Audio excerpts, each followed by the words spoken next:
So let's get to our conversation. The main purpose for today is to pick your brain on thinking. And my wife and I, we believe that thinking is so important, but our ability to think these days has declining. So it's not increasing, but it's going down. So every time that we have an expert on the show, we want to see how they think about thinking and how and the method that they're using to improve their ability to think. All right. So Okay. yep. So Dennis, you've been traveling the world, and then you've been having leading organization, meeting with a lot of great thinkers out there. So I want to see the common traits that you see in those amazing thinkers. Can you share with us? Well, I think this is going to sound a little bit critical. It's not meant to be that way, but there are too many people, particularly in a post-pandemic world, that pandemic world, that are still conventional thinkers. Mm. And maybe that's more obvious to Ali and I because, our business model has always been to kind of break it and put it back together again, whatever it is, whether it be publishing, whether it be our media world, other things that we do. We're looking at the way the world thinks and these other people that we meet and say, well, that might work, but it's like there's a movie out there many years ago called Groundhog Day, and the star of it was Bill Murray. And the whole thing, the ethos behind the movie was he woke up every day and did everything the same way every day. He kept repeating his life. Oh. And we think, given what's happened in the world, particularly around the pandemic, people are now, they stop for a minute. They stop to think. They stop to breathe. And I think many of them, and we're getting this feedback from the many people we talk to and the many writers we have, and we can see it in their writing, people are searching for something more. They don't want to go back. Well, many of them are very comfortable in their conventional mindset going back to what they were doing. But there's also this large group of people, they're looking for something more. They may not know what it is yet, but they don't want to go back to being I'll call it their robotic selves.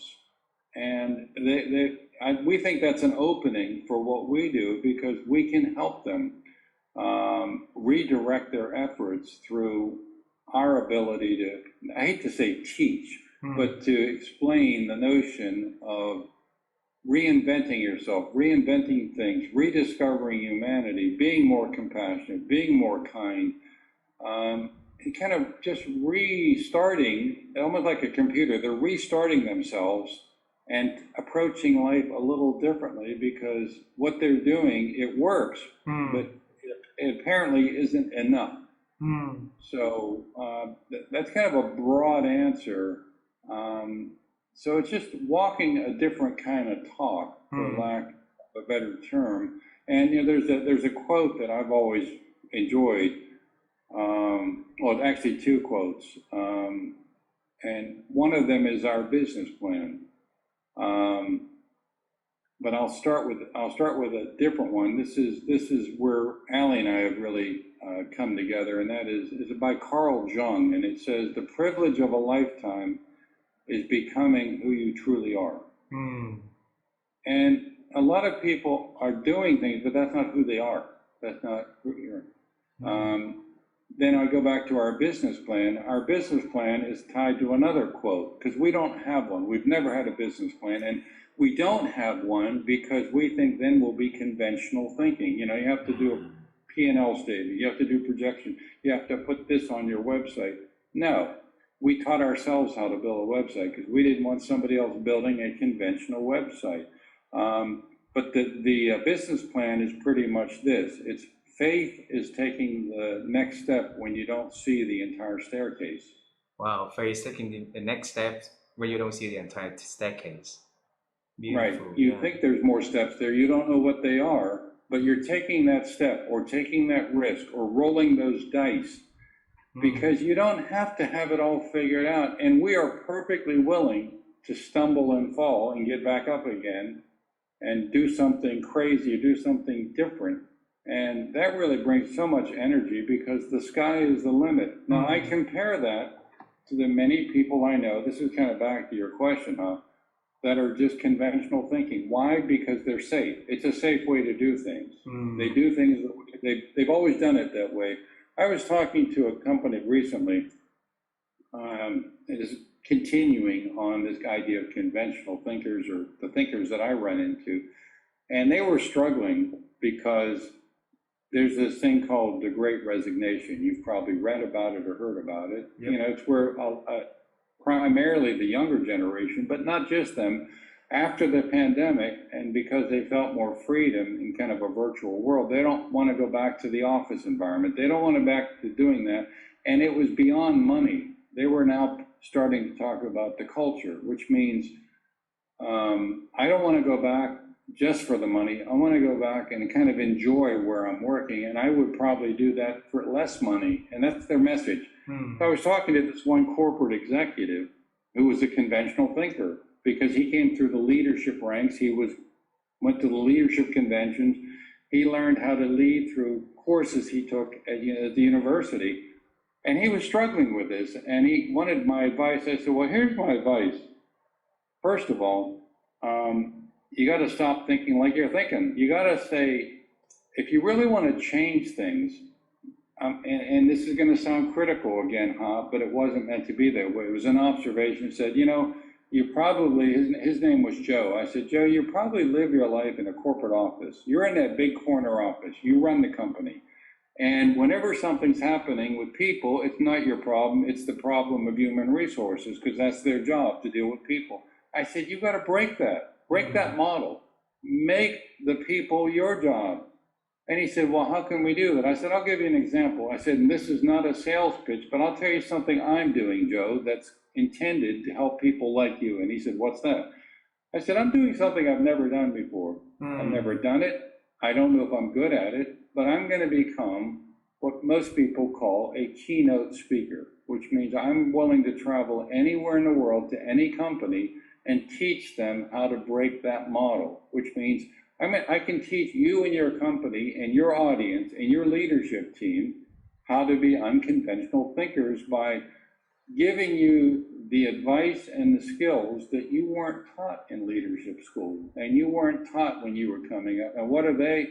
I said, compassion, empathy, things that your employees are now looking for and you're struggling with because it wasn't in your books that you studied. And it's not an HR program. I said, but if you really expect to change your culture to adapt to these changing expectations, and you want to bring me in to talk to your people, I'll do that, but it's got to be, you've got to be behind it, which means I'm not going to be working with your HR people, because then it just becomes another human resources program. And if you're in a corporate world, as I was for 35 years, you know, there's a training program every week, and it's human resources bringing in a diversity program. Then they're bringing in this program. I said, people kind of, they lose interest. But if Joe, the head of the company, says, I'm bringing Dennis in, he's coming from 360 Nation, and we are going to change the way this company thinks. Boy, isn't that powerful? Because it's no longer human resources, it's Joe. And guess what? Joe is also saying, I, Joe, need to learn how to do that because I've been trapped in my corporate office. Now, that is a pretty radical culture shift, but frankly, that's what's needed these days. You've got to wake up the world and say, wow. And you want employees coming in saying, wow, I never expected that. Joe's changing the way we live. And guess what? They're now getting more excited about coming to work because their voice is going to count. And they want to get to know Joe better. And Joe's always been there, but he's hiding up in that corporate tower. Anyhow, as you can tell, I go on and on about this. But it's our view based on what we have learned, what we've read, the people I've talked. That's what you need if you really want to deal with the Great Resignation, or if you just want to be a company that's better at retaining their people.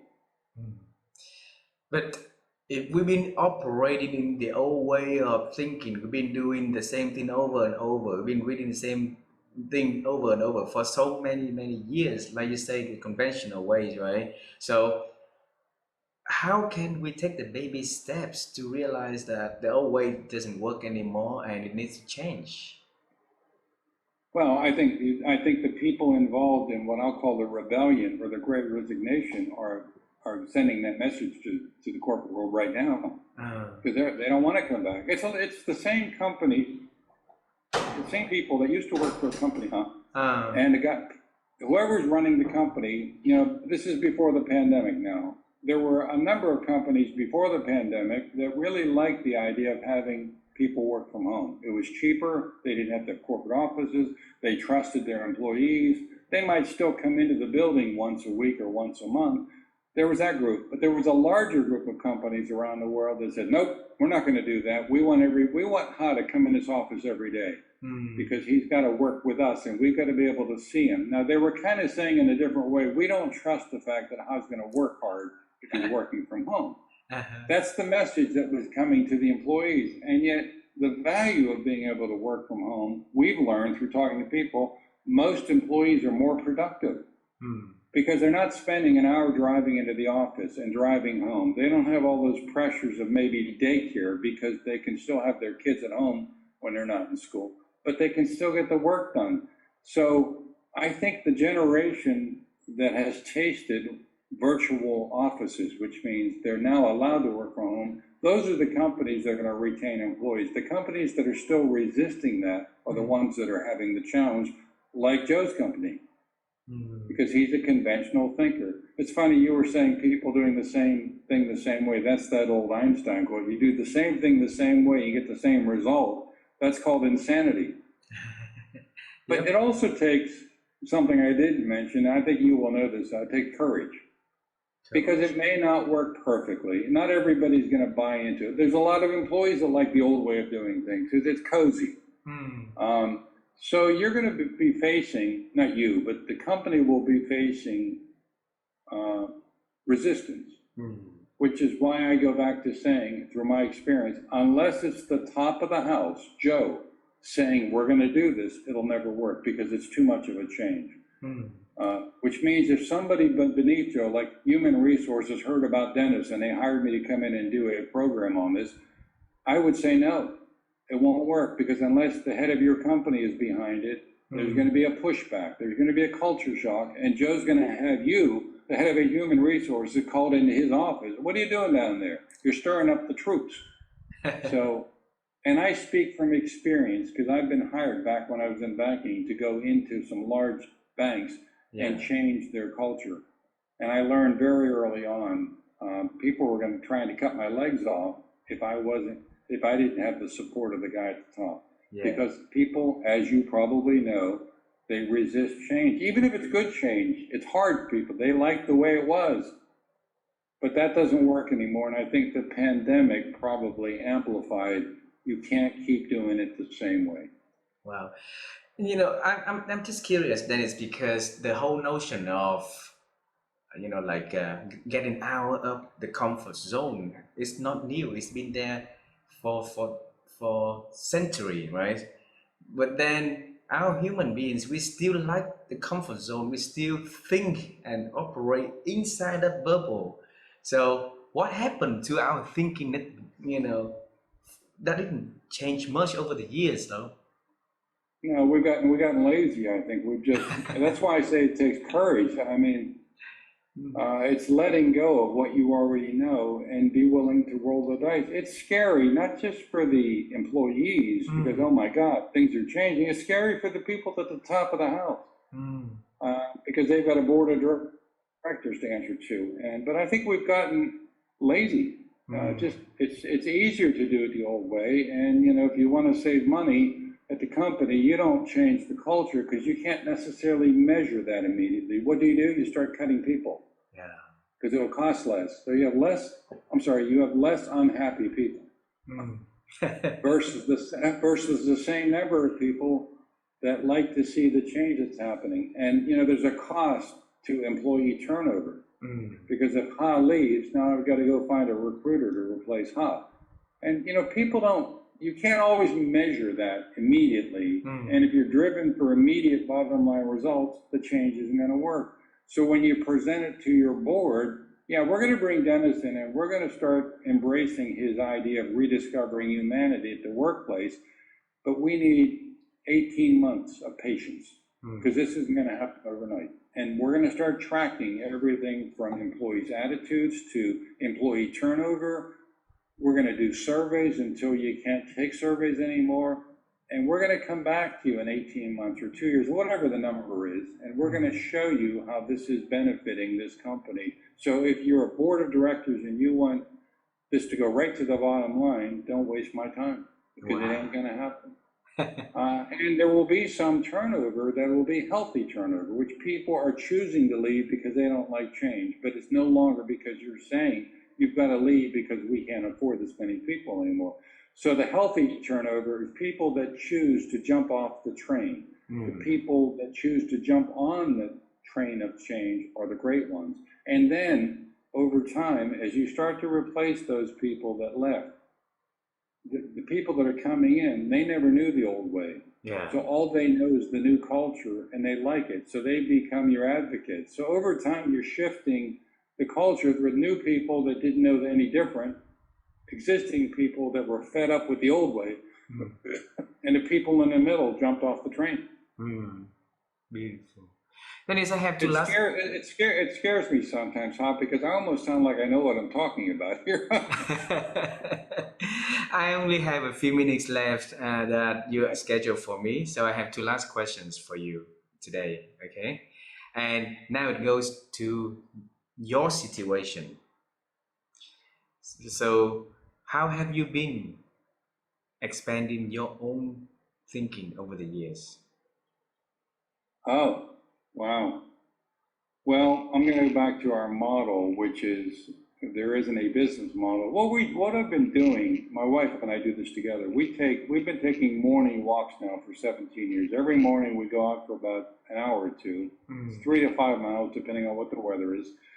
And we talk about what's going on in the world. We talk about what's going on in the world that we control, which would be 360 Nation, our website and everything we do. And we look at the way things are happening and we say, boy, maybe we can reinvent that for the good of people. I'll give you an example. We just launched something last week. Now, we launch a lot of things because we do everything internally. We don't have to rely on other people. We were looking at, you're familiar with TED Talks? Yep. You know, they're given around the world, and they've been going on for about 25 years, and it's, you know, it's a wonderful thing, and it's, you know, it takes you probably a year to qualify. You've got to travel somewhere. You got to get up on stage.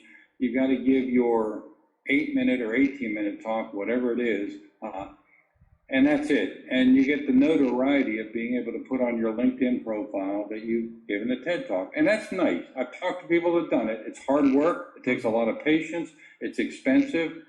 So I said to somebody not long ago, I said, this is during one of our morning walks, I was saying, I think we can do something with that. Because the problem with TED Talks, it's great, but it's excluding two things. Number one, it's excluding people that can't access TED. Well, let's assume, I'm going to make this up, let's assume where you are living in Vietnam, there are no TED Talks available for you because of your geographic location. Or there is, but you've really got to travel far, and it's expensive.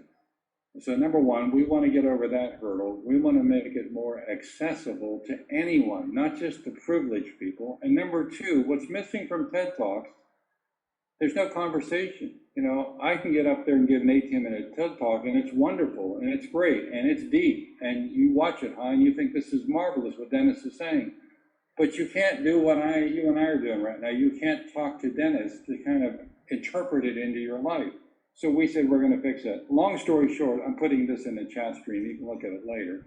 We launched this a week ago. It's called Instead Talks. So it's a play on the word TED Talk. And the difference is it's virtual, which means if next week Ha decided he wanted to give a TED Talk, but he didn't want to go through all that bureaucracy, he can sign up to give an Instead Talk.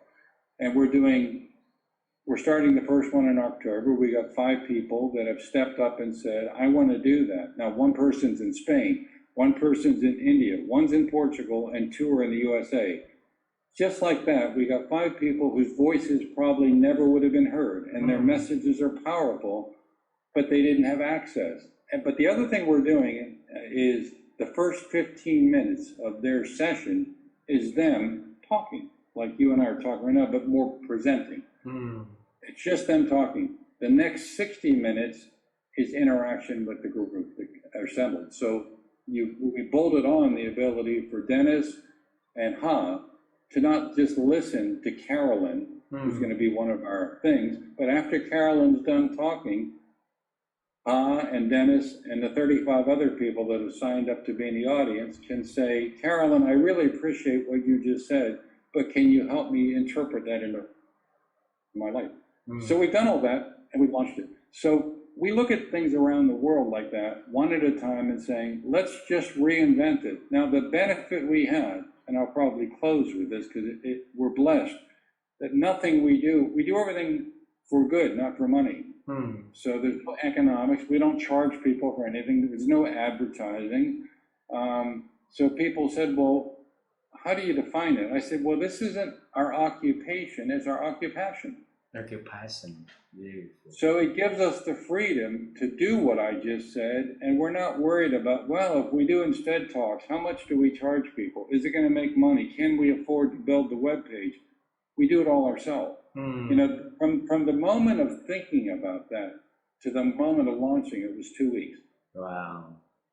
Because we had to think about it, we had to design the web page, we had to do, and so that's not meant to be promotional, but that was one answer to your question, is we keep looking at the world and saying, how else can we penetrate and give more people, more voices access to media?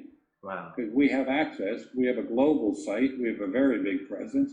If I can get Ha's voice out there, and one thing I just did earlier, without even thinking about it, I said, Ha, can you write?